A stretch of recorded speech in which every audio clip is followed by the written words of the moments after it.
আসসালামু আলাইকুম বন্ধুরা, সবাই কেমন আছো? আজকে না সারাদিন অনেক রান্না বান্না করতে হবে। তো আজকে রান্নাগুলা মাটির চুলাতে করে নিব।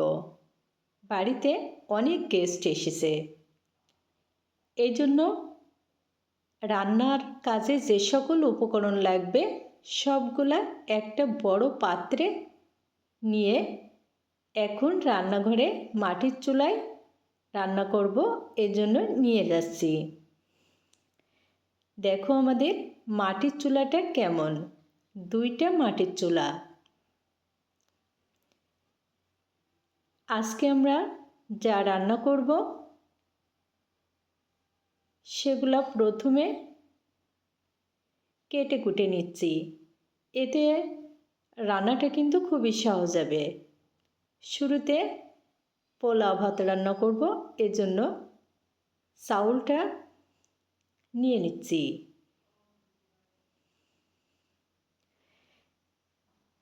মাটির চুলায় রান্না করা কিন্তু খুব মজার, আর এই রান্নাগুলোও অনেক বেশি টেস্টি হয়ে থাকে। দেখো রান্নাঘরে অনেক কাঠ আছে।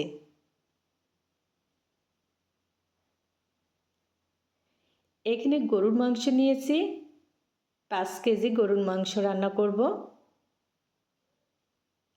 দেশি মুরগির মাংস 4 কেজি নিয়েছি। আসলে এত বেশি রান্না কিন্তু গ্যাসে খুব বেশি ভালো করে করা যায় না, এর জন্য চুলাতেই রান্না করে নিব। তোমরা যারা গ্রামে থাকো আমার মতো, হয়তো তারা সবাই কম বেশি চুলাতেই রান্না করো, তবে আমি চুলাতে খুব কম রান্না করি।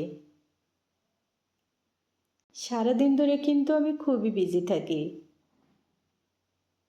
8:45-এ আমি স্কুলের উদ্দেশ্যে রওনা হই,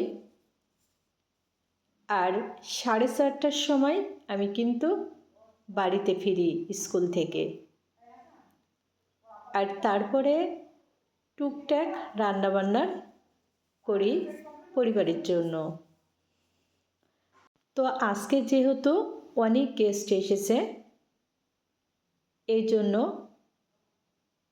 মাটির চুলাতে রান্না করছি। তাছাড়া আজকে কিন্তু শনিবার, ছুটির দিন।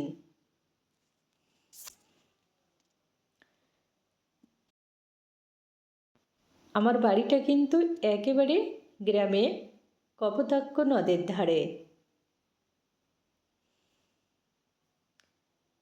খুবই সুন্দর একটা জায়গা। আর হ্যাঁ, আজকের রান্নাগুলো কিন্তু আমি একা একা করছি না, সাথে আমার মেজো জা, ছোট জা, আমার শাশুড়ি, ভাসুরের মেয়ে, ছেলে, আমার মেয়ে, সবাই মিলেমিশে রান্নাটা করছি। রান্নাটা কিন্তু সেই স্বাদের হবে। আমরা কিন্তু মাংসে এভাবে ঝাল পাটায় বেটে দিই। এভাবে রান্না করলে কিন্তু গরুর মাংস অনেক বেশি টেস্ট হয়। মাছ কাটা হয়ে গেছে। এখানে মাছ ভুনা করার জন্য রুই মাছ নিয়েছি। রুই মাছ কিন্তু ভুনা করলে আমার মনে হয় বেশি ভালো লাগে। আর এখানে দেশি মুরগি নিয়েছি, দেশি মুরগি, আর সাথে আছে ডাল রান্না আর ডিম ভুনা। সবাইকে ধন্যবাদ।